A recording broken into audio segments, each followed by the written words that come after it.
Good morning, 5th grade. Today we're going to begin our performance task, and you're going to complete the research section of your performance task. And if you are listening to this play posit, that means that you have chosen Robert E. Lee as the person you're going to write your biography on for your final essay. All right, and so our focus question for the day is, how did the generals in the Civil War make an impact on American history? We have some vocabulary words. The first one is revere. That's when you respect or admire someone. And we would draw a line to this picture that says liked and respected, because those are synonyms for revere. The second word is distinguished, which means successful, authoritative, or commanding great respect. We would draw a line to this picture because this man is a distinguished military servant. He has a lot of medals and he's getting an award now. So that lets us know that he's very distinguished or successful. The last word is demerit, and that's when you get a mark because you've done something wrong.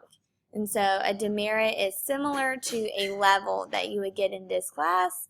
We know in some cases if you get too many levels in middle school, you will get detention.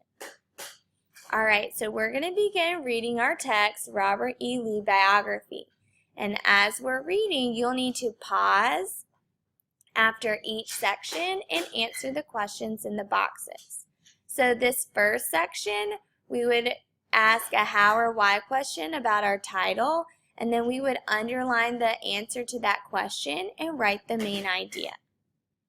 Then we would press play again for the early years section. That's box 2. We would listen to the section, we would press pause at the end, and we would go back and answer the questions in box 2 using the evidence from the text. You may need to go back and re-listen so that you can underline the answers and write them down in the boxes. We're going to begin reading at the top of the page. Press pause to write down your how or why question about the title, and play when you're ready to read. It says, Robert E. Lee was the leading Confederate general during the U.S. Civil War and has been venerated as a heroic figure in the South. Born in January 19, 1807 in Stratford, Virginia, Robert E. Lee came to military prominence during the U.S. Civil War, commanding his home state's armed forces and becoming General-in-Chief of the Confederate forces towards the end of the conflict. Though the Union won the war, Lee has been revered or respected and admired by many, while others debated his tactics. He went on to become president of Washington College. Press pause to write down your main idea in box 1 and play when you're ready for early years. Confederate general who led Southern forces against the Union Army of the American Civil War, Robert Edward Lee was born January 19, 1807 in Stratford Hall, Virginia. Lee was cut from Virginia aristocracy. His extended family members included a president, a chief justice of the United States, the signers of the Declaration of Independence. His father, Colonel Henry Lee, also known as Light Horse Harry, had served as a cavalry leader during the Revolutionary War and gone on to become one of the war's heroes, winning praises from General George Washington. Lee saw himself as an extension of his family's greatness. At 18, he enrolled at West Point Military Academy, where he put his drive and serious mind to work. He was one of just 6 cadets in his graduating class who finished without a single demerit, and wrapped up his studies with perfect scores in artillery, infantry, and cavalry. After graduating from West Point, Lee met and married Mary Custis, a great-granddaughter of George and Martha Washington. Together they had 7 children, 3 sons, Custis, Rooney, and Rob, and 4 daughters, Mary, Annie, Agnes, and Mildred. Press pause to write down your answers in box 2 for early years and play when you're ready for early military career. But while Mary and the children spent their lives on Mary's father's plantation, Lee stayed committed to his military obligations. His Army loyalties moved him around the country from Savannah to Baltimore, St. Louis to New York. Turn the page. In 1846, Lee got the chance he'd been waiting his whole military career for when the United States went to war with Mexico.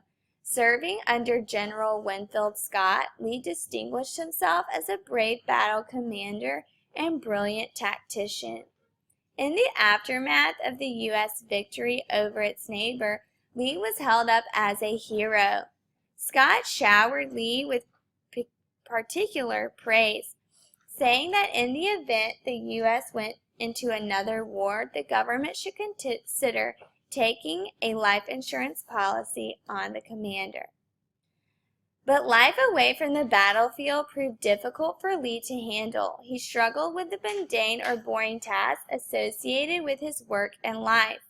For a time, he returned to his family's plantation to manage the estate, following the death of his father-in-law. The property had fallen under hard times, and for 2 long years he tried to make it profitable again. Press pause to write down your answers in box 3 for early military career. Press play when you're ready for Confederate leader. In 1859, Lee returned to the Army, accepting a difficult position at a lonely cavalry outpost in Texas. In October of that year, Lee got a break when he was called to put an end to a slave uprising led by John Brown at Harper's Ferry. Lee's orchestrated attack took just a single hour to end the revolt, and his success put him on a short list of names to lead the Union Army should the nation go to war. But Lee's commitment to the Army was not as great as his commitment to Virginia. After turning down an offer from President Abraham Lincoln to command Union forces, Lee resigned from the military and returned home. While Lee had misgivings about centering a war on the slavery issue, when Virginia voted to secede from the nation on April 18, 1861, Lee agreed to help lead the Confederate forces. Over the next year, Lee again distinguished himself on the battlefield. In May 1862, he took control of the Army of Northern Virginia and drove back the Union Army in Richmond in the 7 Days Battle. In August of that year, he gave the Confederacy a crucial victory at Second Manassas. But not all went well.